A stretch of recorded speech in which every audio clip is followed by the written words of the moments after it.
विरासत में मिली सियासत तो भूल गई संस्कार, मोदी जी को कोसने वाली प्रिया सरोज ने पार की मर्यादा। एक्सीडेंटल एमपी का असली सच हैरान कर देगा। पिता की राजनीतिक विरासत और लुटियंस दिल्ली की शाही परवरिश, बिना किसी संघर्ष के 25 साल की उम्र में बनी सांसद प्रिया सरोज मंदिर में बल्ब लगाने की मांग पर भड़क जाती है। सियासत में दूध के दांत टूटे भी नहीं, लेकिन पवन खेड़ा बनने की राह पर अपने विधायक पिता की सेटिंग और जातीय समीकरण के जुगाड़ से संसद पहुंची कठपुतली सांसद की हकीकत।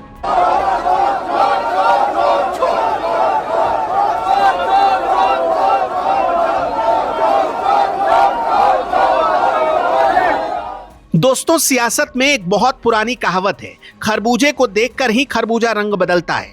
मछली शहर से समाजवादी पार्टी की सांसद प्रिया सरोज पर यह कहावत एकदम सटीक बैठती है। ये उसी पार्टी की युवा सांसद हैं जिसे राम मंदिर का अपमान करने और सनातन का उपहास उड़ाने में बड़ा मजा आता है। आजकल ये मोहतरमा संसद के बाहर एक खिलौना लेकर देश के प्रधानमंत्री का सरेआम मजाक उड़ा रही थी, लेकिन विडंबना देखिए कि देश के प्रधानमंत्री को कैमरे के सामने चोर कहने वाली इस सांसद का अपना रिपोर्ट कार्ड कैसा है। जब इनके खुद के इलाके से शिव मंदिर में 200 रुपए का बल्ब लगाने की मांग की जाती है तो ये सीधे मुंह फेर लेती हैं। इसी को कहते हैं परिवारवाद का वो असली चेहरा, जिसका पब्लिक की तकलीफों से कोई दूर दूर तक लेना नहीं है। प्रिया सरोज के पिता तूफानी सरोज एक बहुत ही मजे हुए पुराने राजनेता रहे, लेकिन ऐसा लगता है कि वो अपनी बेटी को संसद और लोकतंत्र की मर्यादा का बुनियादी पाठ पढ़ाना ही भूल गए कि पीएम के लिए कौन सी भाषा का इस्तेमाल करना चाहिए। हाथों में एक सॉफ्ट टॉय लेकर प्रिया सरोज जिस तरह से उछल उछल कर कैमरे के सामने ड्रामेबाजी कर रही थी, उसे देखकर तो यही लगता है कि अभी सियासत में इनके दूध के दांत टूटे भी नहीं है, लेकिन पवन खेड़ा बनने का उतावलापन सिर चढ़कर बोल रहा है।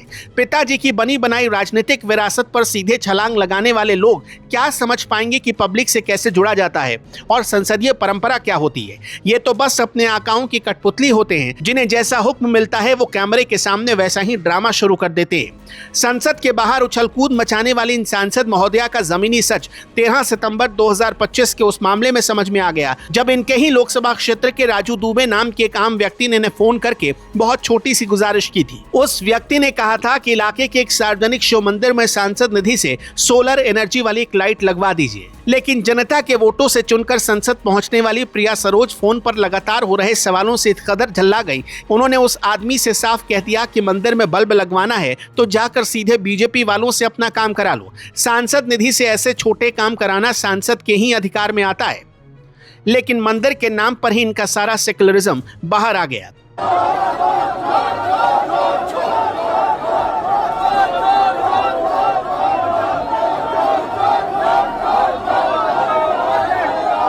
मैडम जी, हमारे यहाँ सार्वजनिक मंदिर है भोलेनाथ का, और लाइट रहती नहीं, एक सौर ऊर्जा की लाइट है। आप अपने सांसद ने से लगवा दीजिए, बड़ी कृपा होगी। एक्चुअली उसमें है ना, किसी मंदिर या मस्जिद के नाम से लाइट हम लोग लिख नहीं सकते, लाइट एमपीज लाइट से। हाँ, किसी भी मंदिर या मस्जिद को भी धार्मिक स्थल किसी के नाम पे लाइट नहीं जाती, किसी के नाम पे जाता है पर किसी रिलीजियस इंस्टीट्यूशन के नाम पे नहीं जाता है। इस पूरे मामले के बाद सबसे बड़ा सवाल ये उठता है कि आखिर प्रिया सरोज को राजनीति में इतना बड़ा मौका कैसे मिल गया, जिन्हें राजनीति की एबीसीडी भी नहीं पता। सच तो ये है कि ये लोग कोई पब्लिक से जुड़े जमीनी नेता नहीं है, बल्कि सिर्फ और सिर्फ एक्सीडेंटल एमपी हैं। प्रिया सरोज का जन्म 23 नवंबर 1998 को वाराणसी जिले के करखिया गांव में एक अनुसूचित जाति परिवार में हुआ था। 5 भाई बहनों में तीसरे नंबर पर आने वाली प्रिया सरोज के जन्म का समय और उनके पिता के राजनीतिक करियर का ग्राफ बहुत दिलचस्प रहा। प्रिया 1998 में पैदा हुई और ठीक अगले ही साल 1999 में उनके पिता तूफानी सरोज गाजीपुर की सैदपुर सीट से सांसद चुन लिए गए। यानी इनका बचपन और इनकी पूरी परवरिश गांव की धूल मिट्टी में नहीं, बल्कि लुटियंस दिल्ली की वीआईपी आबो हवा में हुई है।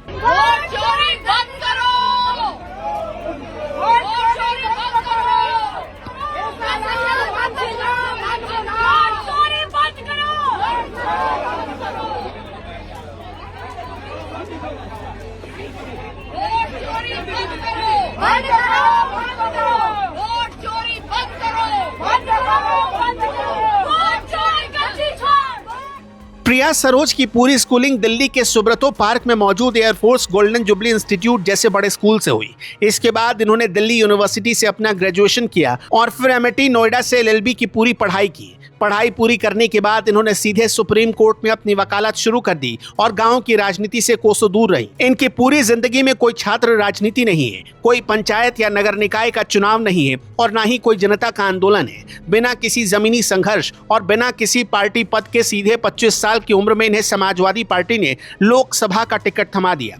सुप्रीम कोर्ट के गलियारों से सीधे संसद पहुंचने वाली प्रिया सरोज ने अपने क्षेत्र की जमीन पर शायद ही कभी पसीना बहाया होगा। इन्हें टिकट भी किसी योग्यता के आधार पर नहीं बल्कि इनके पिता तूफानी सरोज की राजनीतिक सेटिंग के दम पर मिला है।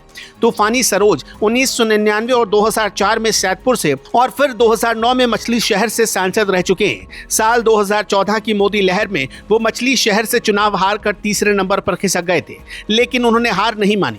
इसके बाद साल 2022 में तूफानी सरोज जौनपुर की केराकत सुरक्षित विधानसभा सीट से चुनाव लड़े और विधायक बन गए। यहीं पर इस पूरी राजनीतिक स्क्रिप्ट की सबसे अहम कड़ी जुड़ी, क्योंकि केराकत विधानसभा खुद मछली शहर लोकसभा क्षेत्र का ही हिस्सा है। यानी बेटी को जिस लोकसभा सीट से चुनाव लड़वाया गया उसके अंदर पिता पहले से ही एक मजबूत विधायक बनकर बैठे हुए थे। पिता के विधायक होने का सीधा मतलब ये था कि प्रिया सरोज को बूथ मैनेजमेंट से लेकर कार्यकर्ताओं का पूरा नेटवर्क एकदम तैयार मिला। समाजवादी पार्टी ने 14 अप्रैल 2024 को जब अपने 7 उम्मीदवारों की लिस्ट जारी की तो उसमें प्रिया सरोज सबसे युवा चेहरा थी। उस वक्त तक उनका कोई अपना भी स्वतंत्र राजनीतिक करियर नहीं था और न ही चुनाव लड़ने का कोई पुराना रिकॉर्ड था। दरअसल साल 2024 में अखिलेश यादव की पूरी चुनावी रणनीति उनके पीडीएफ फॉर्मूले पर ही टिकी हुई थी। मछली शहर एक आरक्षित सीट थी और वहां सरोज बिरादरी का उम्मीदवार ही चलता है, इसलिए एक युवा दलित चेहरे के तौर पर इन्हें उतार दिया गया। मतलब साफ है कि इनका चयन किसी व्यक्तिगत योग्यता से ज्यादा समाजवादी पार्टी की सोशल इंजीनियरिंग के गणित का नतीजा था। अगर मछली शहर सीट के चुनावी आंकड़ों पर नजर डालें तो इस एक्सीडेंटल जीत की पूरी तस्वीर साफ हो जाती है। प्रिया सरोज को इस चुनाव में कुल जमा 4,51,000 से ज्यादा वोट मिले और बीजेपी के सांसद बीपी सरोज को 4,15,442 वोट। इस तरह बिना किसी जमीनी संघर्ष के प्रिया सरोज करीब 36,000 वोटों के अंतर से लोकसभा चुनाव जीत गई। जीत के वक्त उनकी उम्र थी 25 साल 6 महीने और वो 2024 में चुनी गई सबसे युवा सांसदों की लिस्ट में शुमार हो गई। लेकिन आपको जानकर हैरानी होगी कि साल 2019 में यही मछली शहर सीट पूरे देश की सबसे कांटे की टक्कर वाली सीट मानी गई। तब बीजेपी के बीपी सरोज ने 4,88,397 वोट लेकर बसपा के त्रिभुवन राम को सिर्फ 181 वोटों के मार्जिन से हराया था। साल 2019 में जो लोकसभा सीट सिर्फ 181 वोटों के अंतर पर टिकी थी, वो 2024 में अचानक 35,850 के अंतर से कैसे पलट गई। ये इतना बड़ा वोट स्विंग प्रिया सरोज के किसी व्यक्तिगत चेहरे या उनके जमीनी काम का नतीजा बिल्कुल नहीं था। यह सिर्फ और सिर्फ गठबंधन और वोटों के बंटवारे का एक सीधा सा राजनीतिक गणित था जिसने इनकी किस्मत चमका दी। साल 2019 के चुनाव में समाजवादी पार्टी और बहुजन समाज पार्टी एक साथ मिलकर चुनाव मैदान में उतरे थे, लेकिन 2024 में बसपा ने अकेले चुनाव लड़ा जिससे मुकाबला सीधा हो गया और वोटों का यह स्विंग प्रिया सरोज के पक्ष में चला गया। अगर ये राजनीतिक समीकरण नहीं बैठते तो शायद लुटियंस दिल्ली की ये वकील कभी संसद की सीढ़ियां नहीं चढ़ पाती। सांसद बनने के बाद भी प्रिया सरोज की सबसे बड़ी नेशनल चर्चा उनके किसी राजनीतिक काम या जनता के मुद्दे की वजह से नहीं हुई, बल्कि 8 जून 2025 को क्रिकेटर रिंकू सिंह के साथ हुई उनकी सगाई की खबरों ने उन्हें नेशनल मीडिया की सुर्खियों में ला दिया।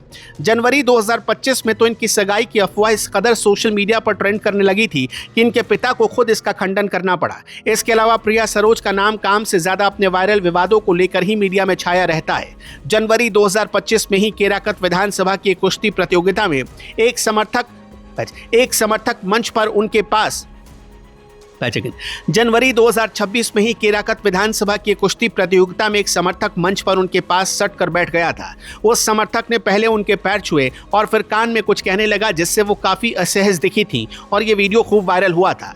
कुल मिलाकर देखा जाए तो प्रिया सरोज का अब तक का पूरा राजनीतिक सफर सिर्फ पिता की विरासत और विवादों के इर्द गिर्द ही घूमता रहा है।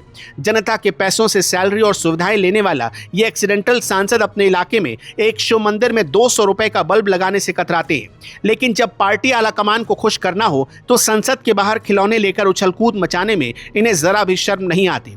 शायद इसी को असली परिवारवाद कहते हैं, जहां सत्ता की मलाई तो पूरी चाहिए लेकिन जनता के दर्द और संसदीय मर्यादा से कोई सरोकार नहीं होता।